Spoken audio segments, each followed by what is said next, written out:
Adijonisi bitta maslahatli ish bor edi. Tinchlik?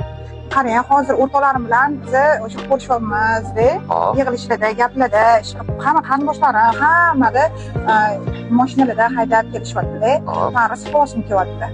Shunga pravaga o'qib chiqing, ruxsat bering. Bormi variantlar? Variantlar bor. Men Instagramda ko'rdim. Bitta avtomaktabi ham bor ekan, 14 filiali ham bor ekan. U uyga ham yaqin ekan, o'sha bizning uyimizga yaqin filiali ham bor ekan. Shunga agar ruxsat bersangiz, pravaga o'qib chiqib, keyin mashinalar ham olib berardingiz. Hozir men o'ylab ko'rdim.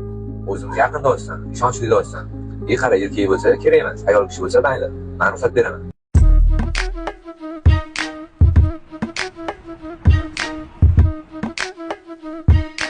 Assalomu alaykum. Assalomu alaykum. Chiqyapsiz vaqt shkolamiz aka. Buni hujjatlarga telefon bosish uchun turibdi bizga.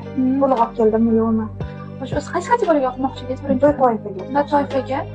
Xo'sh, 083 spravka, 3 ga rasm, 4000 to'lov ko'pik. Darslar haftada 3 marta, 2 soatga 50 minutdan davom etadi. Dars davomiydi ekan.